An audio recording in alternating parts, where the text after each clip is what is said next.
3 दिसंबर तेलंगाना रियासत के लिए इंतहाई अहमियत का हामिल था। आज असेंबली इंतखाबात के नतायज सामने आने थे। सुबह से ही वोटों की गिनती का अमल शुरू हो चुका था। निजामाबाद जिले की 6 असेंबली हल्काजात के वोटों की गिनती का काम सुबह 7 बजे से शुरू किया गया। काउंटिंग अमला 4 से 5 बजे के दरमियान ही काउंटिंग सेंटर पॉलिटेक्निक निजामाबाद को पहुंच गया। सुबह 7 बजे से कबल ही इसरा रूम्स खोलकर ईवीएम मशीनों को काउंटिंग हॉल मुंतकिल किया गया, जहां उम्मीदवारों के एजेंट्स पहले से ही मौजूद थे। वक्फे वक्फे से उम्मीदवार भी पहुंचते रहे। फिर वोटों की गिनती का अमल शुरू किया गया। सबसे पहले पोस्टल बैलेट गिने गए। जिला कलेक्टर और इलेक्शन ऑफिसर राजीव गांधी हनुमंतो ने सुबह की अवलीन सातों में ही काउंटिंग सेंटर पहुंचकर इंतजामात का जायजा लिया और अहदेदारों को अहम हिदायत दी। इनके हमरा एडिशनल कलेक्टर के अलावा दीगर अहदेदार मौजूद थे। पुलिस ने सख्त तरीन सैनती इंतजाम किए। काउंटिंग सेंटर जो गवर्नमेंट पॉलिटेक्निक निजामाबाद में कायम किया गया था, वहां 6 असेंबली हल्काजात के वोटों की गिनती की गई। इस मौके पर काउंटिंग सेंटर के करीबी इलाकों में दफा 144 नाफिज कर दिया गया, जिसका इतलाक करीब 1 किलोमीटर अतराफ के इलाकों पर था। पॉलिटेक्निक के रास्तों पर रुकावटें लगाकर इस रास्ते को मुकम्मल तौर पर बंद कर दिया गया था। आम लोगों की आमदोरफ्त पर पाबंदी आयद कर दी गई थी। पुलिस ने सख्त तरीन सैनती इंतजाम किए। इस दरमियान आहिस्ता आहिस्ता एक के बाद दिगरे नतायज सामने आते गए। बालकुंडा हल्का असेंबली में साबिक रियासती वजीर वेमुला प्रशांत रेड्डी ने कामयाबी हासिल कर ली और इस हल्के पर अपना कब्जा बरकरार रखा।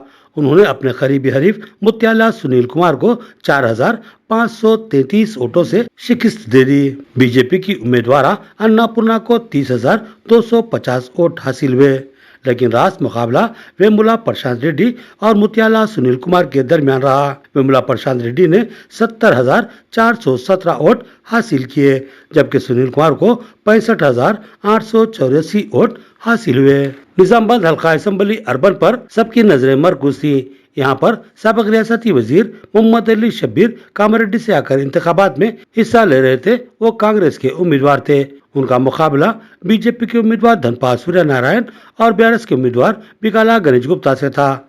निजामाबाद अर्बन में बीजेपी के उम्मीदवार धनपाल सूर्य नारायण ने कामयाबी हासिल की।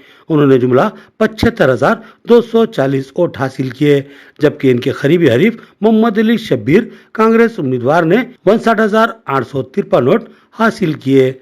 बीजेपी उम्मीदवार धनपाल सूर्यनारायण ने 15,387 वोटों की अक्सरियत से कामयाबी हासिल की, जबकि साबिक एमएलए बिकाला गणेश गुप्ता जो बीआरएस के उम्मीदवार थे, उन्होंने 44,829 वोट लेकर तीसरा मुकाम हासिल किया।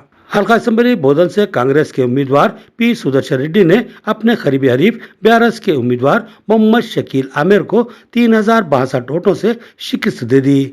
यहाँ बीजेपी के उम्मीदवार मोहन रेड्डी को सिर्फ 33,555 वोट हासिल हुए, इसलिए यहाँ रास मुकाबला देखा गया। बीआरएस और कांग्रेस के दरमियान हुए इस मुकाबले में कांग्रेस ने कामयाबी हासिल की। पी सुदर्शन रेड्डी ने जुमला 66,963 वोट हासिल किए, जबकि बीआरएस के उम्मीदवार मोहम्मद शकील आमिर को 63,901 वोट हासिल हुए। आरमूर से बीजेपी के उम्मीदवार पी राकेश रेड्डी ने भारी अक्सरियत से कामयाबी हासिल की। उन्होंने अपने करीबी हरीफ कांग्रेस के उम्मीदवार विनय रेड्डी को 29,672 वोटों से शिकस्त दे दी। राकेश रेड्डी ने जुमला 72,658 वोट हासिल किए, जबकि कांग्रेस के उम्मीदवार विनय रेड्डी 42,959 वोट हासिल करते हुए दूसरा मुकाम हासिल किया। जबकि आरमूर के साबिक एमएलए और बीआरएस के जिला सदर जीवन रेड्डी जो बीआरएस उम्मीदवार के हैसियत से मैदान में थे, उन्होंने 39,395 वोट हासिल करते हुए तीसरे मुकाम हासिल किया। हल्का असेंबली बांसवाड़ा में बीआरएस के उम्मीदवार पोचाराम श्रीनिवास रेड्डी ने इस हल्के पर अपना कब्जा बरकरार रखा। उन्होंने अपने करीबी हरीफ कांग्रेस के उम्मीदवार एनुगु रविंदर रेड्डी को 23,464 वोटों से शिकस्त दे दी। बीजेपी के उम्मीदवार इंडला लक्ष्मी नारायण यहाँ तीसरे मुकाम पर रहे। इनको सिर्फ 23,685 वोट ही हासिल हो सके, जबकि कांग्रेस को यहाँ 52,814 वोट मिले और बीआरएस के कामयाब उम्मीदवार पोचाराम श्रीनिवास रेड्डी ने 76,278 वोट हासिल करते हुए भारी अक्सरियत से अपनी जीत दर्ज करवाई। इस तरह जिले निजामाबाद से जुड़े 6 असेंबली हल्काजात में 2 पर बीआरएस, 2 पर कांग्रेस और 2 पर बीजेपी ने कब्जा जमा लिया। ये तमाम हल्के साबिक में बीआरएस के कब्जे में थे, जिनमें से बोधन और निजामाबाद रूरल को कांग्रेस ने बीआरएस से छीन लिया, जबकि निजामाबाद अर्बन और आरमूर को बीजेपी ने बेरस से छीना। इस तरह इस जिले में बेरस को 4 नशिस्तों के नुकसान का सामना करना पड़ा।